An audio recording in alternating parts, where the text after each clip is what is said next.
गुरुदेव, आपके चरणों में कोटि कोटि प्रणाम। गुरुदेव भगवान, साक्षात्कार व कल्पना में क्या अंतर? कल्पना कल्पना है, साक्षात्कार कोई कल्पना होती है? आप हमारे पास बैठी हैं तो कल्पना में हम आपके पास हैं कि साक्षात्कार कर रहे हैं? ऐसे परमात्मा साक्षात्कार होता है। जड़ चैतन्य कछु नहीं दीखत, जित दीखत तित श्याम खड़े, बिहुहल बिकल संभारन तन की, घूमत नैना रूप भरे। कल्पना भगवान के राज्य में थोड़ी होती है, कल्पना तो संसार के राज्य में होती है। भगवान के राज्य में तो भावना होती है, और जब भावना सिद्ध होती है तब साक्षात्कार होता है। और जब साक्षात्कार हो जाता है तो उनके सिवा कुछ होता नहीं, हम जिधर देखते हैं वही दिखाई देते हैं, उसे साक्षात्कार करें। साक्षात्कार कोई कल्पना थोड़ी होती है। भावना की जाती है भगवत मार्ग में, और जब भावना सिद्ध होती है तब भगवत साक्षात्कार होता है। गुरु जी ने जो मंत्र दिया है, जो नाम दिया है, जो उपासना साधना दी है, वो जब परिपक्व हो जाती है तब आराध्य देव का साक्षात्कार होता है। साक्षात्कार में संभाषण भी होता है, उन्हीं के साथ खेलना भी होता है, उन्हीं के साथ जीना होता है। उसे जीवन मुक्त महापुरुष कहते हैं, जो अपने आराध्य देव या अपनी आत्मा में ही रमण करता है। अभी खूब नाम जप करो, अभी जान थोड़ी पाओगी साक्षात्कार किसे कहते हैं।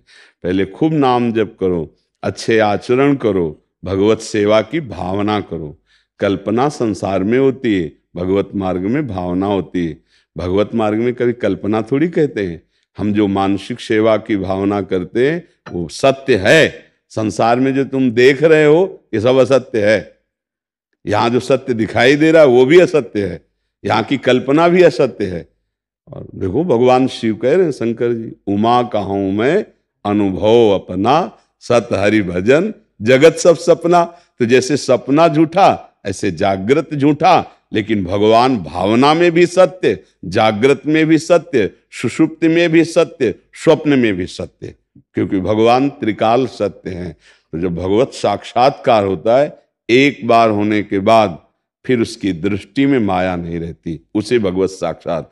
एक बार भगवत साक्षात्कार के होने के बाद फिर उसके अंदर विषय भोगों की आसक्ति नहीं, स्फुरना नहीं, कोई भी भोग उसे परास्त नहीं कर सकता। नहीं स्वात्मा रामम विषय मृग तृष्णाम भ्रमयति। उस महापुरुष के हृदय में कोई भी भोग स्फुरना नहीं पैदा कर सकते। जैसे ऊसर में कितनी भी वर्षा हो जाए अंकुरण नहीं होता, ऐसे जो महापुरुष हैं उनके हृदय में कभी भोग वासना स्फुरित नहीं हो सकती। उसे भगवत साक्षात्कार कहते हैं। जहाँ न काम क्रोध लोभ मोह मद मत्सर इनका प्रभाव ही नहीं जिसके हृदय में, वो भगवत साक्षात्कार स्थिति होती है। अभी तो नाम जप करो, खूब अच्छी भावना से प्रभु की सेवा करो। कल्पना होती है, दूसरे बोलते हैं कल्पना, मुझे तो साक्षात्कार ही महसूस होता है। मैंने पूरा प्रश्न प्रभु पढ़ नहीं पाए। कल्पना संसार की होती है, कल्पना शब्द ही मत बोलो। कल्पना शब्द प्रभु में नहीं बोला जाता, भावना शब्द। भावोत्सवेन भजताम रस काम धेनुम तम राधिका चरण रेणु महामिस्मरामी। एक होता है भाव करना, एक होता है भाव सिद्ध होना। भाव सिद्ध जब हो जाता है तो भावना थोड़ी की जाती है, भावना की नहीं जाती।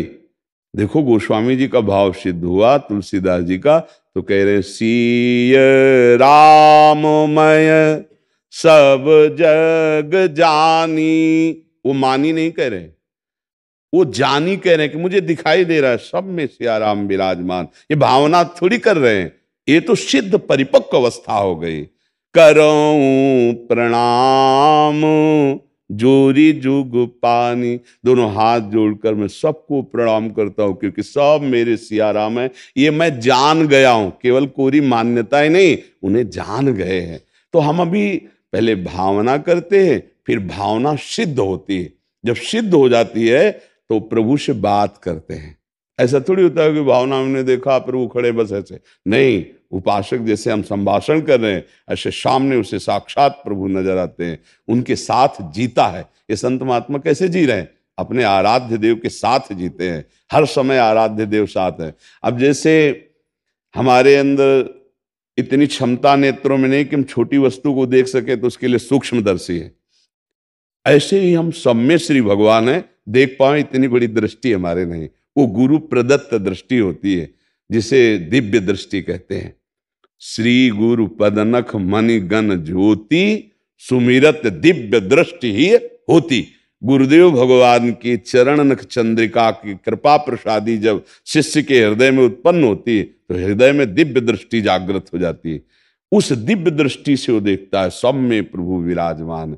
अभी तो नाम जप करो, लोग कहते हैं कल्पना, तुम लोग शब्द क्यों लाई, कल्पना शब्द क्यों लाई? सब में भगवत भावना कर शब्द ही बताते हैं कि बोध नहीं हुआ, भगवत साक्षात्कार नहीं हुआ, नाम जप करो। एक आए थे, वो कह रहे थे हमें भगवान प्राप्त है। हम कहा बढ़िया भैया, सब लोग दर्शन करो, हम तो वैसे ही भगवान मान रहे। फिर इसके बाद कहने लगे कि लोग मानते नहीं कि हमें भगवान प्राप्त है। अभी तुम्हें लोग दिखाई दे रहे, तुम्हें भगवत साक्षात्कार हो गया, और लोग तुम्हें माने कि तुम भगवत साक्षात्कार, इसका मतलब क्या रहा? देहाभिमानी व्यर्थ में केवल अपने आप को पुष्ट करता है भगवत साक्षात्कार। जिससे भगवत साक्षात्कार हो जाता है, या तो सबसे बड़ा होता है ज्ञान, मैं ब्रह्म हूं, अब वो किसको प्रणाम नमस्कार, जब मैं ही मैं। और भक्ति, यह तो सबसे छोटा होता है, बीच में मायावी होते हैं। या तो ब्रह्म ज्ञानी, अहम ब्रह्मास्मि, सबको अपने में समेट लिया, और या तो भक्ति, सब चराचर स्वामी का रूप, मैं सबका सेवक। सचराचर स्वामी रूप भगवंत, मैं सेवक, सचराचर रूप स्वामी भगवंत। तो सिद्धांत से चले तो बात समझ में आ जाती। नाम जप करो, भजन करो, और ये दिखावा कभी मत करो कि मैं काफी उच्च कोटि की साधक हूं, मुझे भगवत भावना सिद्ध है, या भगवान मेरे स्वप्न में आते हैं, या भगवान मेरी भावना। बताने की चीजें हैं ये, अरे छुपाने की चीजें जब आएंगी तो बता ही नहीं पाओगे आप। हम किसी से प्यार करते हैं, ये कभी बोर्ड में छपवाया गया है क्या? अगर प्यार की बात आती है तो यही केवल रहती, दिल में रहती है। बाहर जबान में आ गई तो बकवास है, प्यार नहीं। जब लौकिक प्रेम की बात है तो हृदय, जब हृदयाराध्य भगवान में हम अपने प्रेम की बात तुम्हें कैसे बता सकते हैं?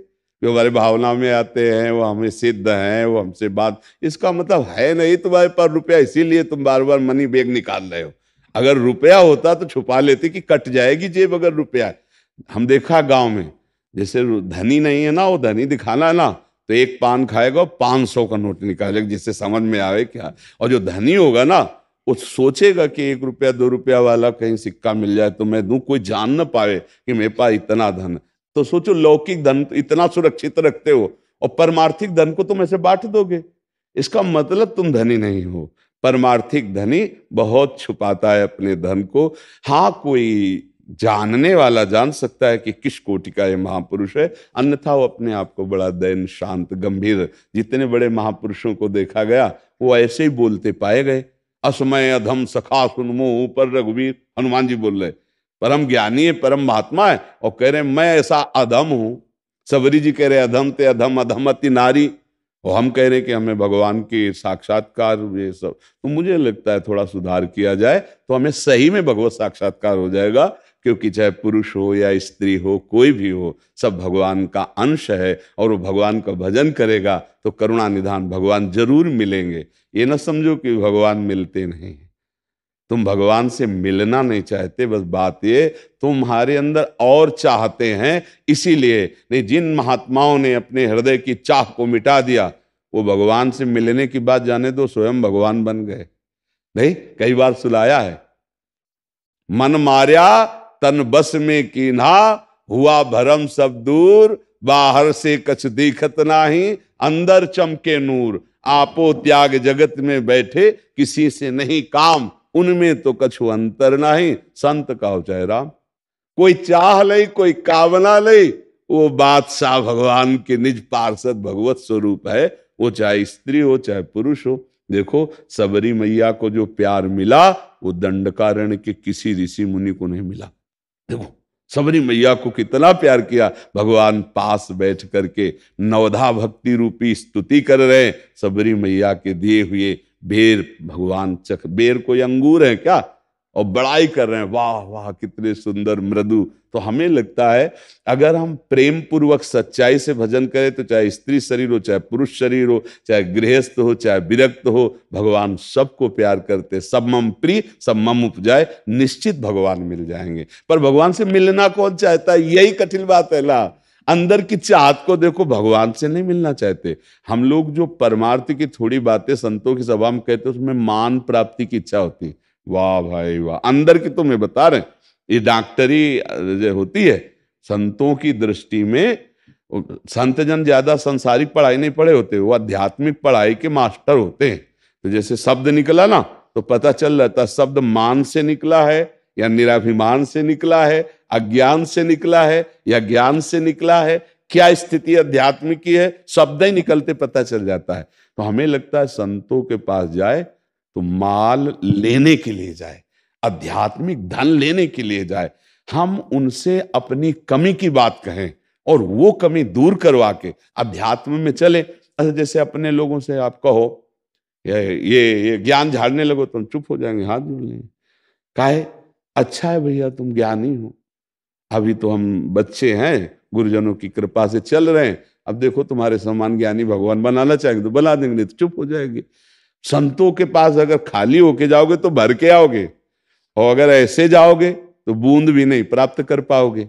बहुत चतुर खिलाड़ी होते, रामय बजैते चतुर नर, उनसे आप कुछ घसीट नहीं पाएंगे। तो आपका आना फिर सफल नहीं होगा। आना सफल होगा दैन्यता, अंजुलि बांध करके जाओ, अर्थात अभिमान त्याग कर। जो तुम्हें जानकारी हो तो है ही है, तुम और जानकारी ले लो और अध्यात्म की बात समझ लो, जिससे तुम्हें चोर लूट ना पावे।